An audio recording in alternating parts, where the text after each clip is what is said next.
할렐루야. 아멘. 우리 말씀의 은혜 받으시기 바랍니다. 말씀의 은혜 받으실 줄 믿습니다.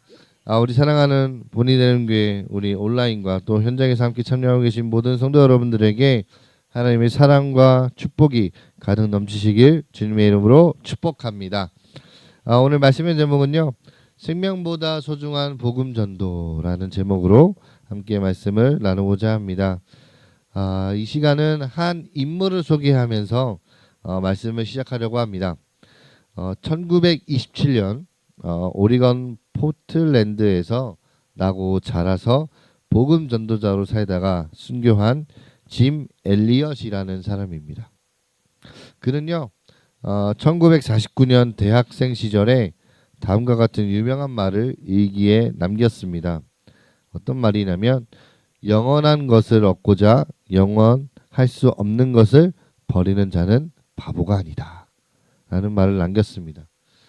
짐 엘리엇은요 미국 시카고의 명문 기독교 학교인 휘튼 칼리지를 수석으로 졸업하고요 학생회장을 할 정도로 아주 리더십도 출중했던 사람이었습니다. 사람들은 그가 이제 미국 기독교계를 이끌어갈 아주 큰 인물이 될 것이다 라고 기대했습니다.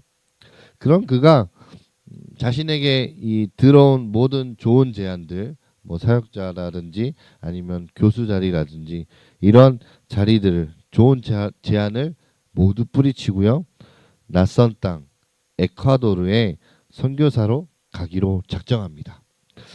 지구상의 마지막 살인 종족인 아우카족에게 복음을 전하기 위해서였습니다. 짐 엘리엇은 그들이 살인 부족이라는 것을 알고 있었지만 그들에게 복음을 전하는 것이 자신의 사명이자 또 주님의 부르심이다 라고 생각을 했기 때문에 그 모든 것을 뭐 다른 자리들을 좋은 제안들을 뒤로 하고 오로지 그 영혼들에게 복음을 전하기 위해서 떠났습니다. 하지만 그는 함께 간 동료들 4명과 함께 아우카족 전사의 창에 찔려서 숨을 거두게 됩니다. 그때 나이가 이 짐 엘리엇의 나이가 28살이었습니다. 이 일은 당시 그 언론에서도 이렇게 타이틀로 보도가 되었다고 합니다. 크게 이 얼마나 불필요한 낭비인가. 유능한 청년들이 그렇게 허망하게 죽었으니 얼마나 이게 이 큰 낭비인가 라는 제목으로 기사가 많이 나왔다라고 합니다. 다시 본문으로 들어와서요. 오늘 본문 말씀은요. 사도 바울이 밀레도에서 이제 예루살렘을 향해 떠나가면서 기존에 함께 복음을 나누고 동역했던 이 에베소 교회 장로들에게 마지막 고별 메시지를 전하는 장면이 오늘 본문 말씀입니다. 그래서 바울은 될 수 있는 대로 오순절 안에 예루살렘에 도착하고자 서둘렀습니다.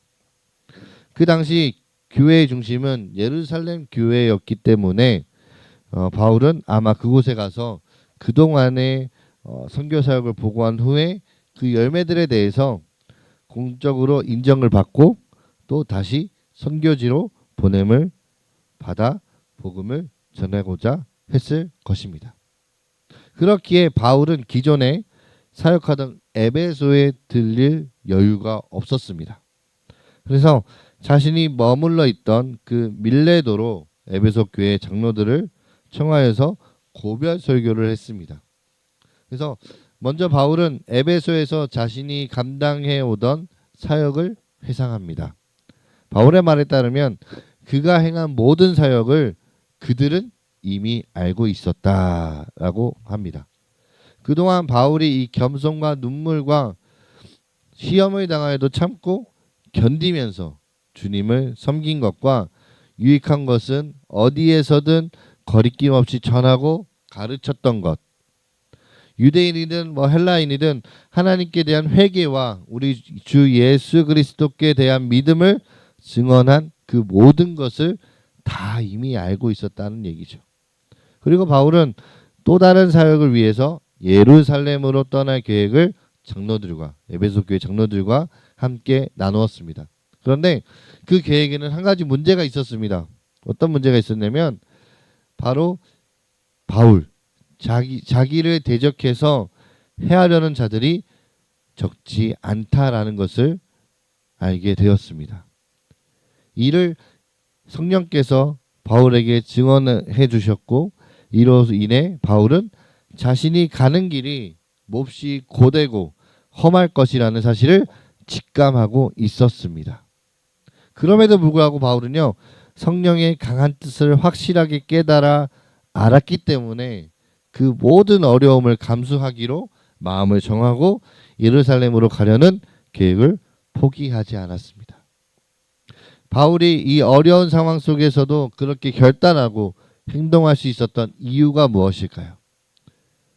바로 자신이 달려갈 길이 무엇인지, 주님께 받은 사명이 무엇인지 분명히 알고 있었기 때문입니다. 그리고 하나님의 뜻에 순종하려는 마음이 바울 그 속에 있었기 때문입니다. 여러분 본문 24절 말씀에 보시면 바울은 자신이 달려갈 길과 주 예수께 받은 사명을 뭐라고 고백하냐면 하나님의 은혜의 복음을 증언하는 일이다라고 고백합니다.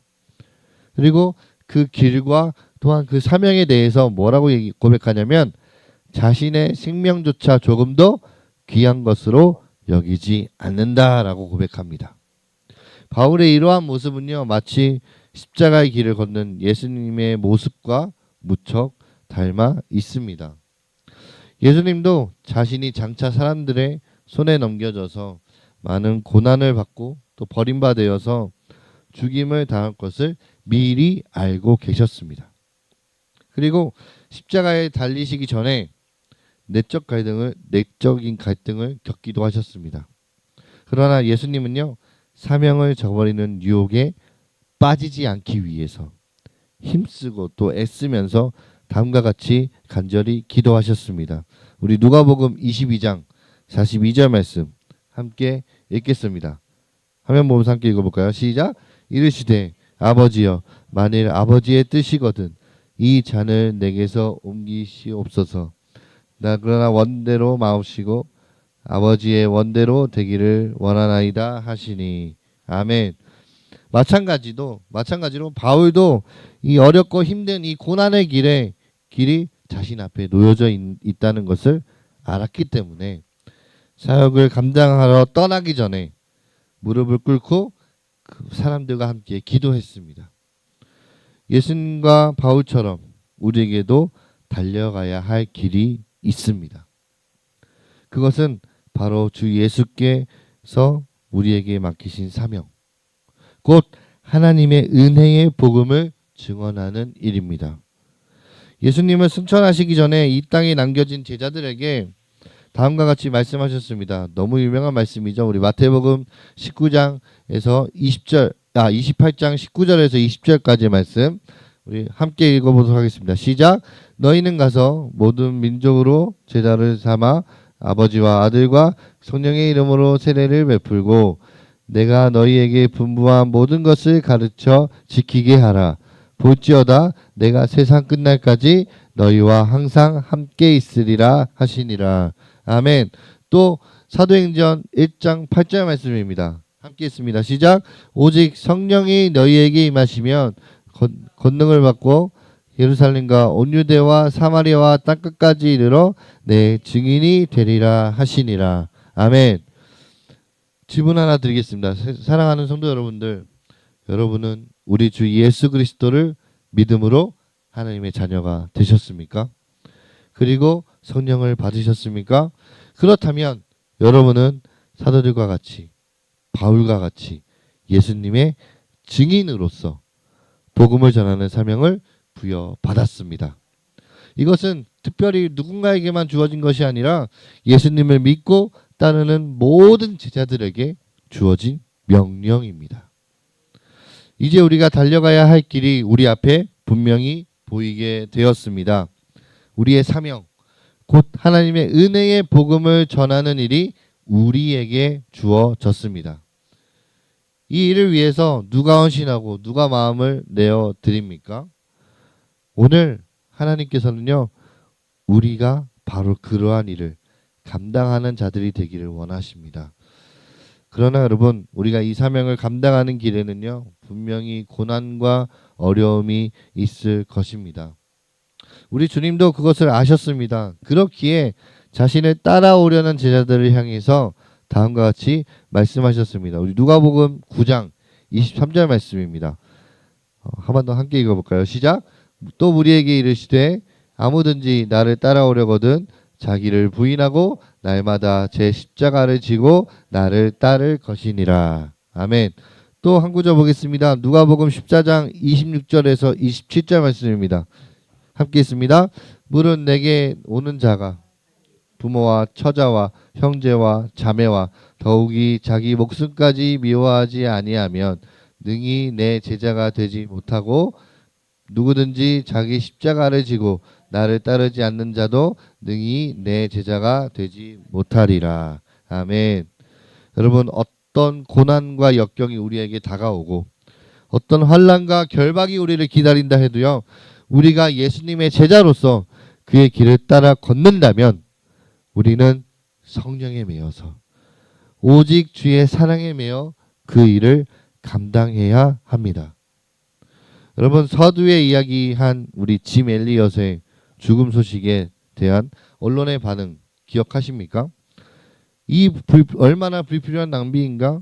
유능한 청년들이 그렇게 허망하게 죽었으니 얼마나 낭비인가라는 기사의 타이틀 기억하실 것입니다. 그러나 짐 엘리엇의 아내는 그 기사 제목을 보고 이렇게 말했습니다. 낭비라니요? 남편의 죽음은 절대로 낭비가 아닙니다. 짐 엘리엇은 28년을 바로 그 순간을 위해서 살아왔습니다. 그는 사명을 위해 생명을 드린 행복한 사람입니다. 라고 그 짐 엘리엇의 아내가 고백했습니다. 짐 엘리엇의 사후 그의 아내 엘리자베스 엘리엇은요, 간호사 훈련을 받았습니다. 받은 후에 남편을 잃은 다른 여인들과 함께 다시 남편이 순교했던 에콰도르의 아우카족 마을로 들어갔습니다. 그런데 이 남편들과는 다르게 아내들은 죽지 않았습니다. 나중에 알고 보니까 이 아우카 전사들은요, 힘없는 여자를 죽이는 것은 비겁한 짓이다라고 여겼기 때문입니다. 당시 그때 여인들은요, 그 사실들을 몰랐어요. 여인들을 죽이는 것이 비겁한 짓이다라고 여기는 것을 몰랐습니다. 그래서 목숨을 걸고 남편들처럼 목숨을 걸고 그곳에 갔지만 그들은 그 부족 사람들을 돕고 또 섬기면서 그들에게 복음을 전하고자 했었습니다. 근데 어느 날 그 아우카족의 추장이 엘리자베스 엘리엇에게 물었다고 합니다. 뭐라고 물었냐면, 당신은 누구입니까? 우리를 위해서 이렇게 수고하는 이유가 도대체 뭡니까? 그 질문에 이 엘리자베스 엘리엇은 이렇게 대답했습니다. 저는 5년 전 당신이 죽인 그 남자의 아내입니다.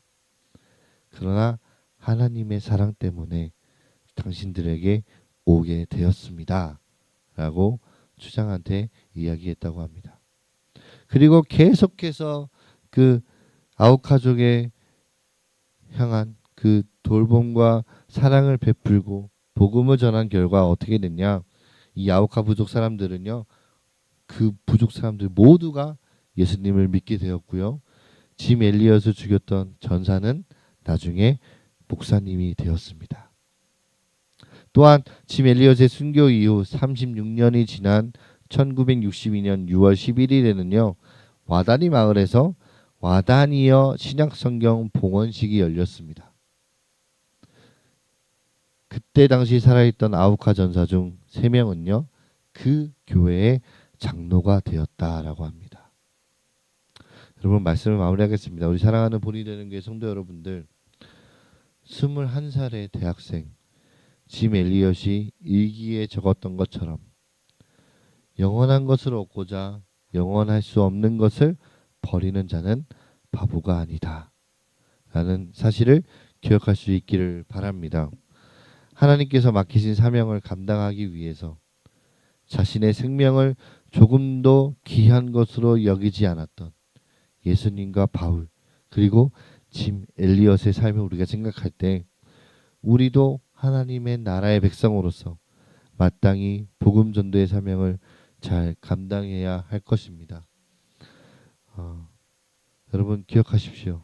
복음 전하는 일은요, 예수님이 우리에게 맡기신 사명입니다.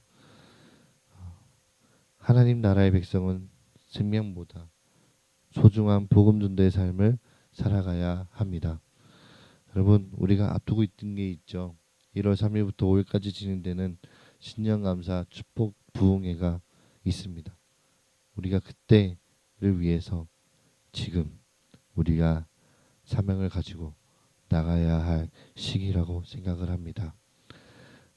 이 사명을 우리가 잊지 않고 살아가는 우리 본이 되는 교회 한 명 한 명 모든 성도님들 되시길 주님의 이름으로 축복합니다.